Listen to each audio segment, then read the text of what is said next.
अमर rising Rajput जो नज़म आहे चुमी ऐं आऊं डेडिकेट कयां थो इन कारूंजर खे ऐं आऊं अॼु माना इहो चुमी आऊं ॾियणु चाहियां थो हिन कारूंजर खे हिन कारूंजर जबल खे आऊं चुमी ॾियण जे लाइ इहो अमर राइसिंग राजपूत जो नज़म डेडिकेट थो कयां। चुमी बिन चपन जो सुरीलो संगम चुमी कंहिं कवि जो नरालो नज़म चुमी मां मोहबत वठे थी जनम चुमी के चुमण लाइ अखियूं बि सिकन चुमी ईद ॾिहाड़े जो भाकुर वॾी चुमी ईद ॾिहाड़े जो भाकुर वॾी चुमी दीप दीवाली जियां भली चुमी ॻाल्हि दिलि जी सदाईं सली चुमी रास लीला में राधा बणी चुमी बाग वाटका में सीता बणी चुमी शहर भंभोर में ससुई बणी चुमी वछोड़न के वेड़हे विसल के हली चुमी राज मोहब्बत जो अज़ल खां लॻी चुमी दरोपदि जी पंजन के मिली चुमी इश्क यूसुफ में ज़ुलेखा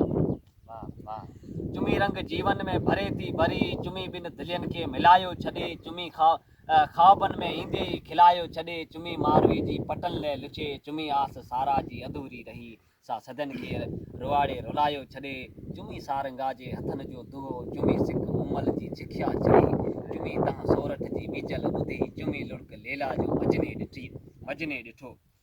चुमी लुड़क लेला जो मजने ॾिठो चुमी हीर रांझे जी धड़कन वॻी चुमी हाशिमी जी फितरत बणी चुमी खे जमा की फाहशी खणी चुमी में सॼो जग जड़ियो वधे चुमी में सॼो जग जुड़ियो वधे चुमी बस चकमक जियां थी छिके चुमी कोन दीन धर्म थी पुछे रुगो सिक सीने में समायल जॾहिं तेज़ उस में तपे थी ज़मी तॾहिं बारिशनि जा छमर था छिड़नि उहा गगन जी पटन खे चुमी जा वारी जे प्यासे बदन खे छुए जा रूह रिण ते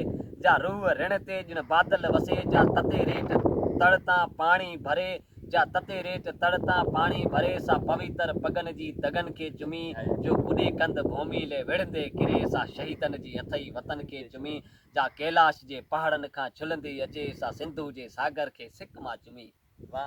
ॾिसी मोहबत मिठड़ो हिजाबी सखी थी शर्म में अखड़ियूं बूटे छॾी साब अखियुनि खे चुमी थी लॻे जा बदन में हूंदे बि लिकंदी वधे जा चपन ते अचण लाइ फतकियो पवे जा रीतनि रस्मनि जो ॿारण बणी ऐं रफंदे रगन में चुभियो थी वञे जा गुलनि खां घणेरी वणे थी वणे जा चपन मां फुटे थी झिरणे जियां जा अखियुनि मां उभरे अखियुनि में लहे साब साहुनि में प्योंद थियो थी वञे तूं लिकी लोक खां बंदि दरियूं थी करी ताक मिलंदे चवनि था ॾिसी छॾ असांजे मिलण खे चुमी था चवनि गुलनि जे लुॾण में चुमियूं थियूं लुचनि लॻी ॻाल्हि दिलि सां त तोखे घणी वॼाए थो ताड़ी जे खिल में ॿुॾे उहा बि हथनि जी चुमी रुगो बसि अंदरि जे अखियुनि सां ॾिसी तुंहिंजे बदन ते पातल वॻो बि चुमी तुंहिंजे कननि में झूमक लॻनि था चुमी तुंहिंजे अखियुनि में विधल ई कजल बि चुमी तुंहिंजे वारनि जे चोटी में लॻे थी सॻी साब तुंहिंजे वारनि जी चोटी में लॻे थी सॻी साब करे चेल चुमण लाइ अनोखी ठगी तुंहिंजे हाउ ते हुरे थी दोहरी वॾी साब सॼो ॾींहुं लुॾंदी गिची खे चुमे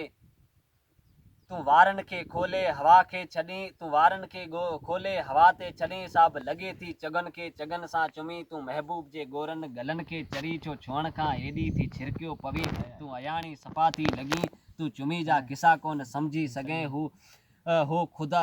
चयो छा ख़ुदा कोन सम्झी सघे तूं चंड खे परे गगन खां रखी तूं नदी खे रोके समुंड खे चवी थधोती उन्हारा कवी मां चवां की सूंहं तो सावण संधी तुंहिंजे वसण ई पसण में ज़िंदगी अथई न रोक जोबन संधी जल तरंगी तूं हथनि सां चपन सां बदन सां भली चुमी थी चुमी ॾे चुमी वञ पिरी चुमी थी चुमी ॾे चुमी वञ।